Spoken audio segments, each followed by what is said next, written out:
I died in an explosion at SpaceX. But the part that still haunts me to this day is not the moment my body caught fire. It was the moment Jesus looked at me in silence and asked, "Why has humanity chosen to leave Earth instead of returning to their souls?" Have you ever imagined that death is not the end, but a doorway into a classified gathering where the most powerful people on the planet are making plans for humanity, the same way companies plan how to sell a product?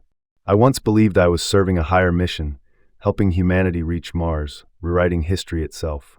But when I saw the faces in that room, I realized I was not building the future. I was helping them run away from judgment. My name is Logan Hayes. I am 29 years old, a propulsion systems engineer at SpaceX. I used to believe in science the way some people believe in faith. I used to think Elon Musk could set humanity free from all limitations. I believed what we were doing at Starbase was for peace, for the future, for humankind. Every morning I woke up at 5, brewed strong coffee, kissed my wife Madeline on the forehead while she was still sleeping, and drove 40 minutes to the engine test site. I knew every thrust curve, every data point, every thermal threshold of the combustion chamber. I believed in numbers. I believed in flight. I believed in the path to the stars. But I forgot the most important truth. The soul does not fly on fuel. The explosion happened on the morning of May 14th, 2024. We were running a standard pressure test on the chamber. Everything was normal. Every reading was within limits. Until none of it mattered anymore. In an instant, I heard no more machines, saw no more light, felt no more body. Only one voice echoed through the void. "Logan, I have been waiting for you. I know what you are thinking. What happens after death? Did I see Jesus? And is there a secret council, or was that just a brain-damaged man's delusion? But I am not asking you to believe me. I am not sharing this to convince anyone. I am telling you because I can no longer keep silent. Because what Jesus showed me did not just change me. It is changing the future of humanity. And you need to hear it before it is too late." There were mornings I stood on the launch pad, staring into the piercing blue Texas sky, and I truly believed I was doing the right thing. I did not build homes, I did not write books, I did not save lives. I burned fuel and tested blocks of metal that weighed tons. But I believed I was helping humanity open a new doorway. I believed I was bringing us closer to the stars. That was the only kind of faith I had left, after losing the sacred things I once held dear as a child. I was raised in a Christian home, but left the church when I was 17 after my mother died suddenly. I was not rebellious. I was just quiet. I stayed silent during prayers. Silent when people spoke of heaven. Silent, even when my father cried alone in the living room. I searched for answers in math and physics, in fluid dynamics and rocket propulsion. Things that did not change, did not betray, did not twist like human emotions. I chose to study propulsion systems at MIT. I graduated with honors and landed a dream position at SpaceX.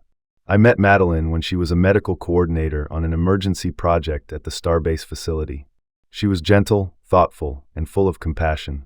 And I was like a machine learning to love dry, precise, and uncomfortable with anything that could not be explained. But she never walked away from me. When I asked her to marry me, she simply said, "I do not need you to believe in God. I just need you to remember that you have a soul too." I laughed at the time. I thought it was sweet. I did not understand what she meant. Not until now. We bought our first home on the outskirts of Brownsville.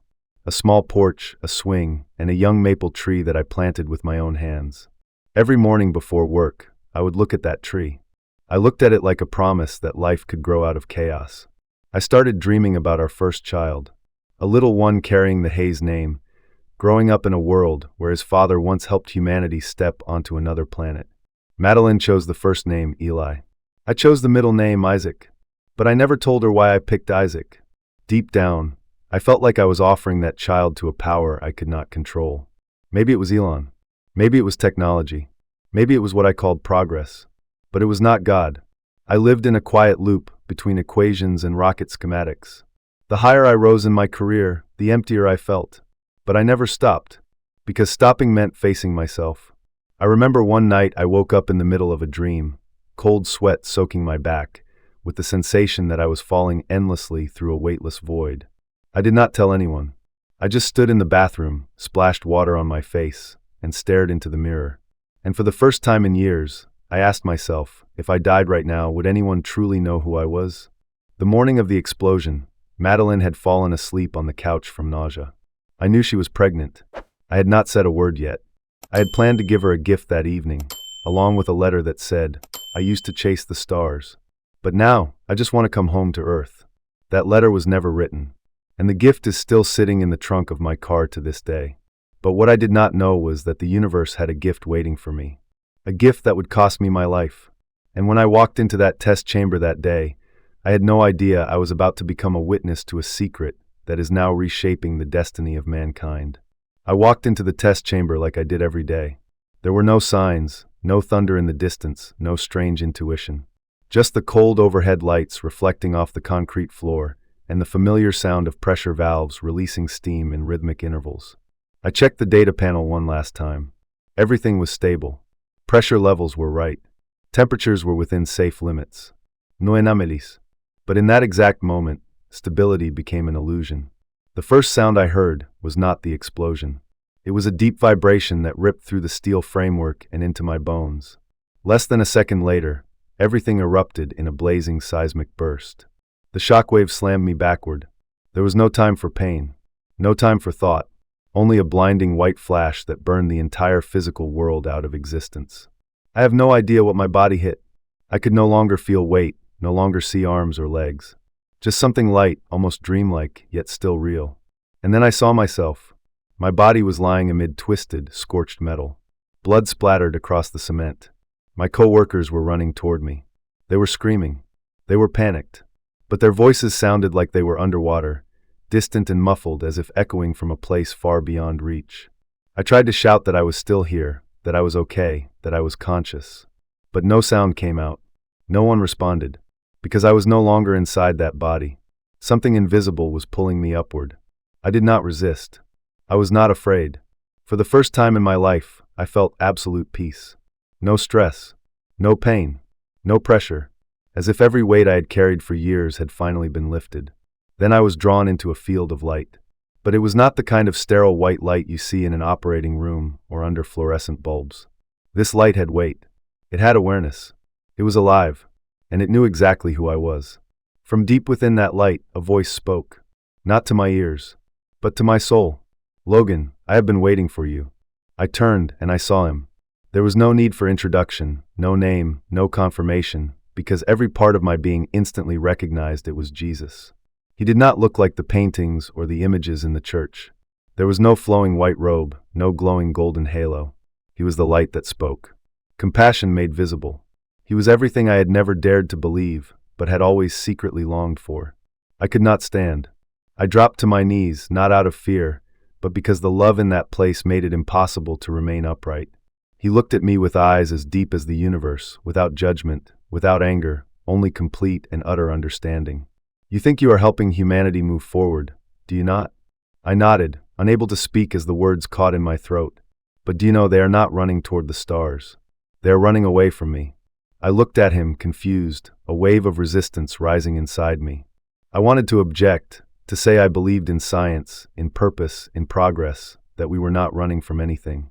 We were reaching for the future. Jesus did not argue.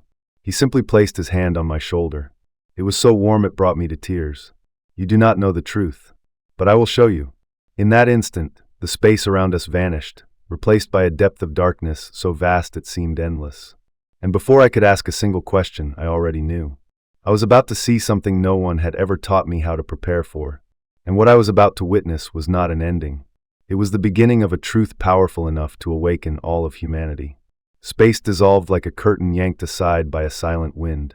I did not fall or fly. I seemed to glide through layers of reality stripped away from the material world. When the light of Jesus receded, I found myself inside an immense room with no walls and no ceiling. Only a void surrounded by a substance as dark as volcanic rock, a surface that both absorbed light and mirrored my thoughts. In the center stood a long oval table made of glossy black material, cold and indifferent, with no carvings and no trace of human touch, only a precision that felt beyond humanity. Shapes sat around the table. At first, they looked like people until I looked closer. Some faces were familiar from the news and social media, men and women the world calls geniuses, leaders, visionaries. Yet beside them were beings that could never be called human, bodies that imitated ours but with eyes completely black, no whites, no emotion. One of them turned toward me, and in that instant, my entire being felt frozen. Jesus stood beside me, and the light that radiated from him kept those creatures from staring for long. They turned away and continued a meeting I was not allowed to interrupt. A silver-haired man in a gray suit tapped the table and spoke in an even voice as if presenting a business plan. Phase 1 is complete. The relocation program is accelerating. The population has been distracted long enough. Biotech and behavioral programming remain on schedule. Someone asked, in collective faith, religion? The first man smiled, though the smile never reached his eyes. It has been replaced by devotion to logic and convenience. They trust only what they can hold. The soul is a forgotten notion. I turned to Jesus, gripping the edge of his light as though letting go would plunge me into an endless pit of despair. What is this? Is this real? What am I seeing? He did not answer with words, but with knowing that flooded my awareness. This is not a dream. This is a truth kept from human eyes for far too long. And those seated here did not begin their plan this year. They have been working on it for centuries. A woman cloaked in deep black spoke next. Her voice slipped through the air without echo, yet sent a chill up my spine. Mars is the next phase, she said. Not because we must live there, but because it holds no memory, no roots, no history. Only a pristine beginning. I understood her at once. They did not merely want to leave Earth. They wanted to escape heaven's scrutiny. They were not migrating. They were breaking out. Jesus whispered beside me. Now you see. They are not fleeing environmental danger. They are fleeing the light. And the greatest threat is not their deception. It is that the world has chosen to believe them, to follow them, to place its hope in technology, in artificial intelligence, in salvation forged from cold metal and rigid code. I looked down at my feet, where the light from Jesus still kept me from being swallowed by the room's darkness, and I realized I was not just standing at the center of a conspiracy. I had been part of it. I had designed the engines that would carry them to Mars. I had laughed at talk of souls, redemption, and the end of days. I had trusted Elon Musk the way others trust a savior. And now I saw that my faith had been misplaced. A single tap on the table signaled the end of the meeting. Every figure faded into the void as if they had never existed. Jesus gazed at me without reproach. You have seen. I showed you this not to frighten you, but to call you home. Truth will not save you, but it will wake you. Awakening is the first step toward return. Light surged once more. The room vanished. I was alone with Jesus in boundless space. He touched my chest where my heart once beat for ideals, and in that blinding moment, I felt, for the first time, not a biological pulse but the resonance of true life. I did not yet know where I would go or how I would return, but from that instant, I was no longer the same man. And if you think this story ends with one soul rescued, stay with me, because in the next part, you will face the same choice I did. Keep trusting what is easy to grasp or turn back to what this world has tried to make you forget. I came back with a gasp that felt like my soul had plunged from an invisible height into my body. There was no blinding light, no angels singing, only the steady hum of machines and the thin blip of an EKG tracing a fragile thread of life.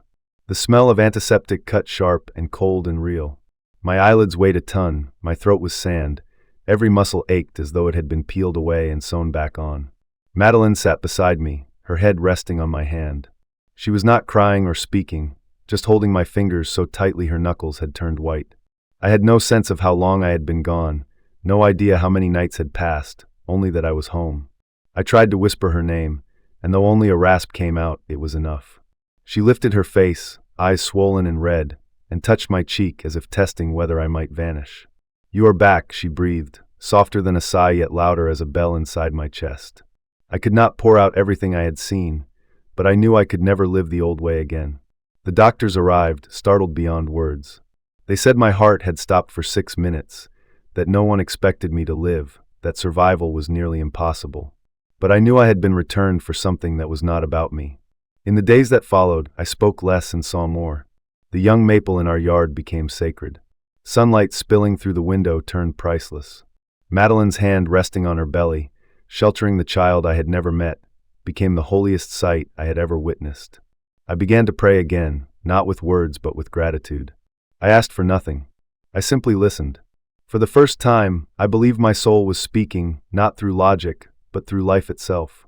I told Madeline the story, every detail. She never interrupted or doubted, only listened, nodding now and then as if she had known all along. When I finished, she said, I prayed for you to come back, not just in your body but in your heart. And you did. I declined to return to SpaceX. I did not hate Elon. I did not blame science. I simply knew I could not remain a tool for a journey without a soul.